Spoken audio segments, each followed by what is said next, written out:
like thank you for sunshine, thank you for rain, thank you for joy, thank you for pain. It's a beautiful day, yeah, yeah, yeah, yeah. It's a beautiful day. Yeah. What all we have in the menu? Okay, so we have clean rice, green salad, and we have sausages, corned beef. Alright, and the other names they are in they're in Filipino language. I don't know how to pronounce them. Yeah, whatever we feel like it's okay. We're waiting for breakfast, guys. You guys see what I see? Hey, I'm glowing in the Philippines, so hey, with the way I'm glowing in. Okay. Well.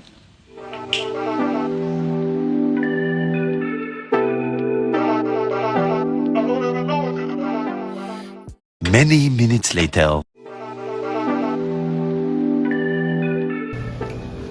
Well, oh, it's the same guy from yesterday. Okay. So, by the way, ma'am, I will show you the picture of the destination today. Okay. So, the schedule is the Panglo tour. So, this is the all destination today.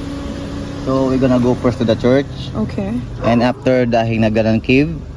No, sorry. The Shell Museum. Oh, okay. And next is the Hinagaran Cave and the bee farm. Okay. So, we're gonna go first to the Panglo church. Okay.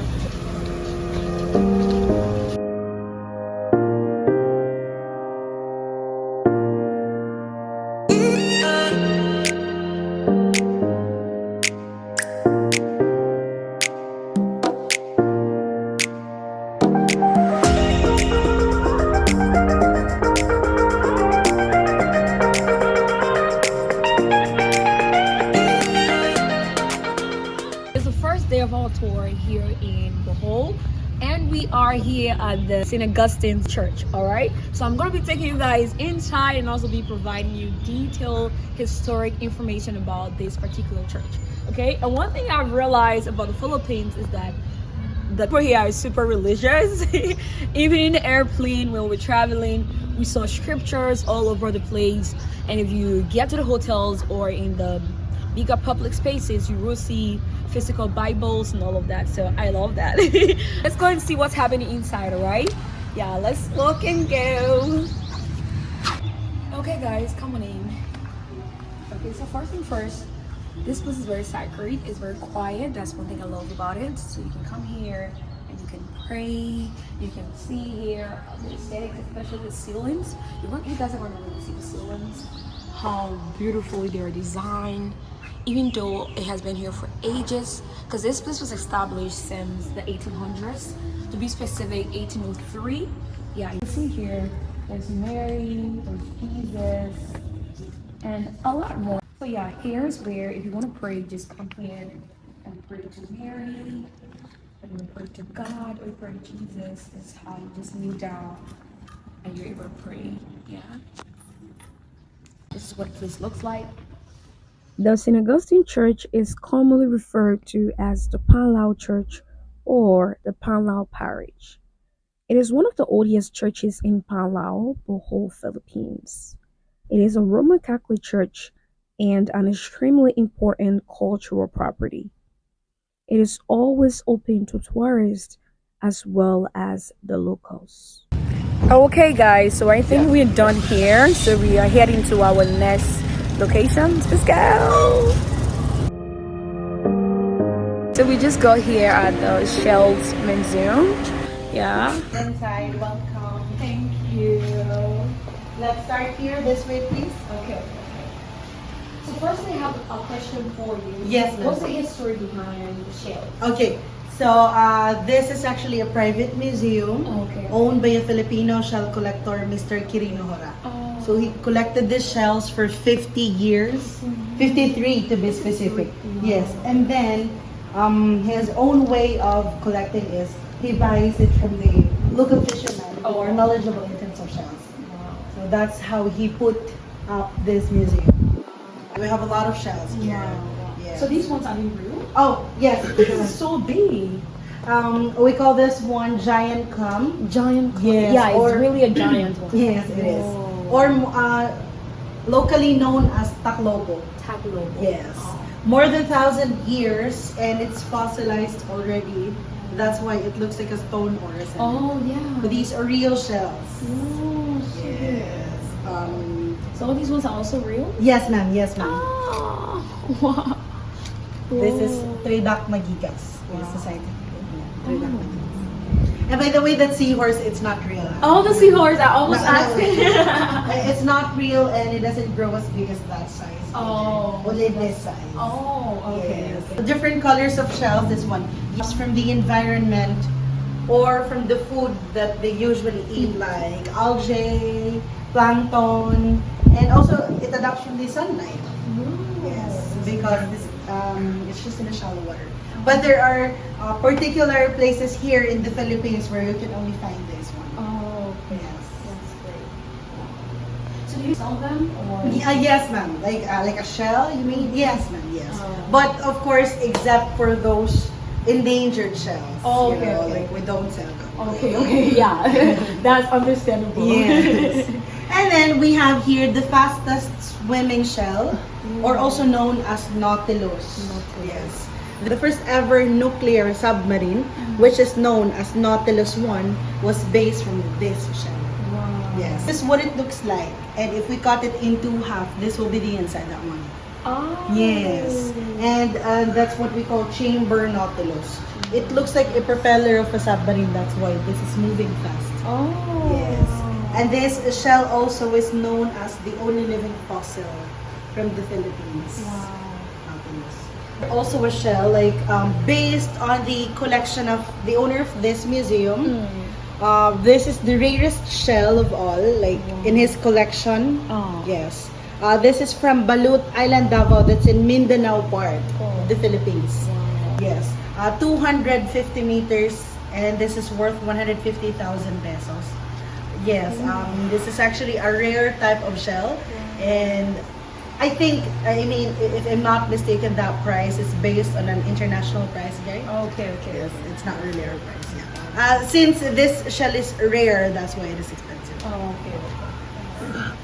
And then So this one is. no, it's not real. Okay, yeah, I almost It's asked. made of fiberglass. Oh, okay. It looks. Oh, the mermaid. Yo. Her name is Ariel. Ariel.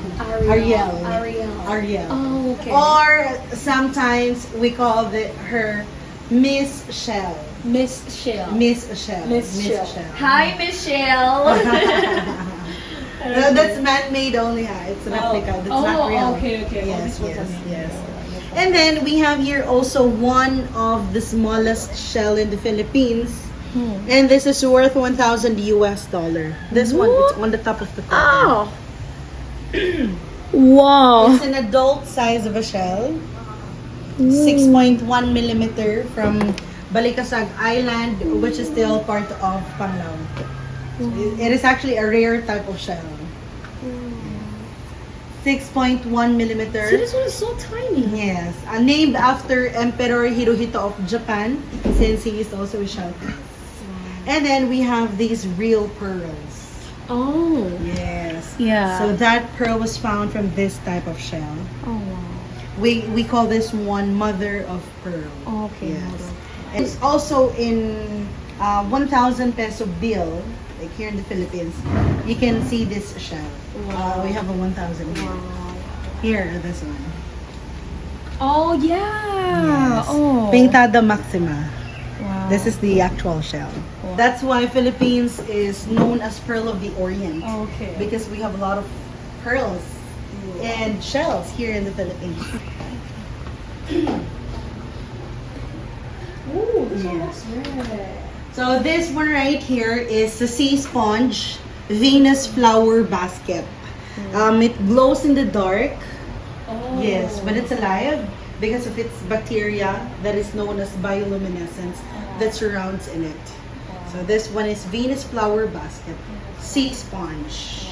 Yes. And yeah. And also in Japan, like they have a what do you call this, a tradition, or like I believe it's not really a tradition, a belief, like for the people who are newlywed, this is actually a good gift for a couple who just got married, because for them it symbolizes fidelity Wow. or faithfulness. By the way, we have this Seno 40D family shells, which considered as the first shell collector. So these type of shells, it collects other shell and sticks to their own bodies. Oh yeah, I can see this one. Yes. Oh, So even as this you can one see, here. yes. Oh. So that's why this is known as the first shell collector. Wow. Yes. As also they said that it's not really a person or human being who collects the shell first. Oh, it's a shell. that itself. oh, that's amazing. Yes. That's why this is known as the first shell collector. Oh, okay. And then sea urchin. This is what sea urchin looks like without a spikes, since this is already dead. Oh yeah, okay, Yes. okay. And there are several types of sea urchin, not just this one. And all sea urchins are edible. You should try it. Oh. You should try that. I encourage you to try that here in our place. In Alona, if you're familiar in Alona, there are a lot of people who are selling sea urchin, and you can tell that it's fresh because the spikes are still moving. Oh. Yes, you can tell it is fresh. So just cut it in the middle. They cut it in the middle and then put some vinegar. Oh. And then good to go. And then we have these venomous shells. All types of cone-shaped shells are venomous. Oh. Yes. So once you sting by the living mollusk inside, it can cause paralysis or worst thing, death. Yes, if it's cone type. All cone-shaped shells are venomous. And there's no one anti-venom. And this one's the deadliest among. Oh. For example, when you touch it, here in that part, it's where the stinger that comes out. So these ones are from the Philippines? This is from North Australia. I'm from North Australia, but the rest North are from the Philippines. Oh, okay, okay. Wow, these are really huge. We also have other foreign shells like from Mozambique, from USA.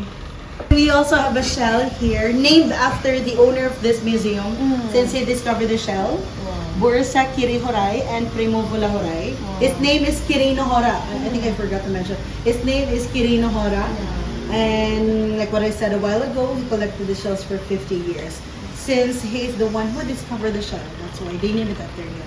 But it took a lot of process, of course. It's not like instant. And then Tutufa boholica, Liria boholensis, and Conus boholensis, named after Bohol, since you can only find this shell in the province. Boholensis. Bohol. And this is where the black pearl that comes from. It's from a black shell also. Yeah, so if what's the color inside of the shell, that's the color of the pearl as well. Yes. This one, teardrop shape, it doesn't grow. I mean, it's still undeveloped. And then we have this fully grown pearl.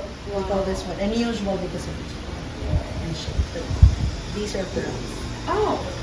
Yeah, that's a pearl. Wow.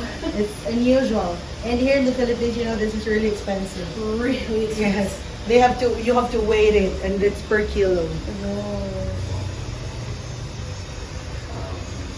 We are learning a lot, guys. Right? Thank you so much. Yeah, so that's all. And thank you so much. You can all look around and take some more pictures. Alright. So we are basically done here, and we are now headed to location number 3.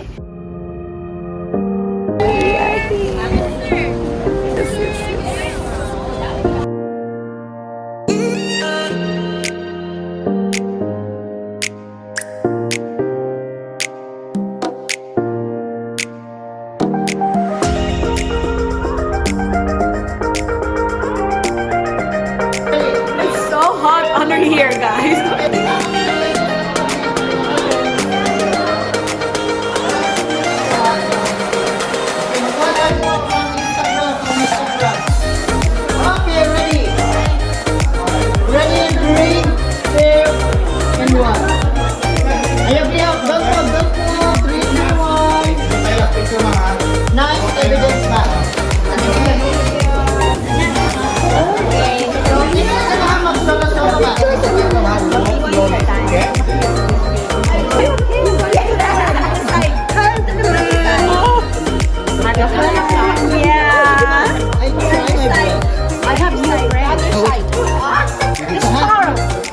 What's your name, please? Dikit naman mo kayo, di mo makuha na ka. Musak ka lang mo na gamay sa hagdan. Okay. Saka lang mo gamay sa hagdan, ma'am ha. Okay, ikot na kayo. You're the boss. Okay, ready? Rocky, smell. Three, two, and one. Another's, three, two, and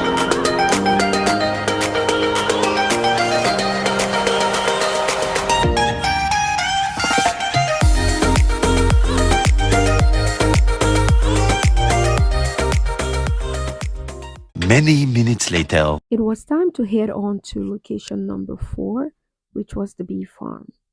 Upon hearing the name bee farm, I expected to have seen several bees on the farm. But here's the story behind why the farm is called the bee farm. A very long time ago, a Filipino lady called Vicky Wallace, who stayed in the USA for a very long time, decided to return to her home country, the Philippines, specifically Bohol, where she returned with her 2 children. And the bee farm is where she started to grow her vegetables and raise bees. She later continued to develop her business by building rooms upon rooms, which are now hotels and restaurants today. Yes, guys, so we are at Bee Farm and we just came down here to the restaurant. We want to see if we can get something, that we can munch on while we continue our tour. Okay, but I want you guys to first let's see the view. Alright, I love it.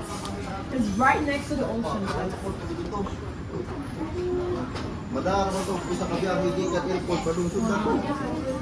Madara mo itong gikan airport balik pipa sa pipa padungsod.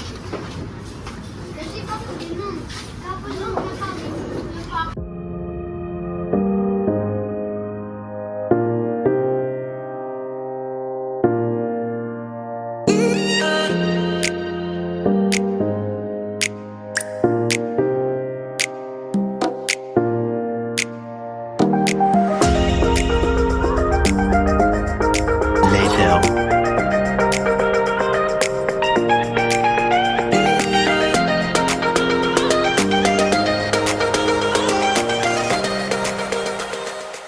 Many minutes later. You can bank on it. You can put 100 grand on it. Anything I said, I'll stamp on it. In a private plane, I'll lamp on it. Lele oh, then they call me Bankole. Cause I walk around with the bank on him. Show them Gangnam Style, put the gang on him. Twist my fingers up on a bang on him. Lele oh, lele oh. For dinner, we decided to eat at this local restaurant, which realistically speaking, I regretted, but it's a part of the experience. The local people betray us, guys. When I saw the food, my mouth was literally watering. But after tasting, I was like, girl, it is what it is. So yeah, guys, if I am to rate this food, I'll give it a 4 over 10. And the first reason I give it a 4 is because it was quite affordable. Yeah, the cheapest food I've eaten so far. And the second reason is because of the efforts put into making this food. Yeah, so let's enjoy the rest of the evening, guys.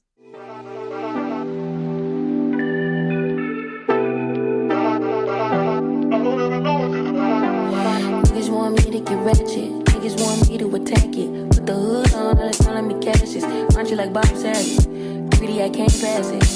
Eating everything, nigga, no fasting. I don't care how much you knew me in the past tense. I ain't no Julia Styles, this ain't no last dance. We pass it. Wait, mind get possessed, let my spirit speak freely. Hey.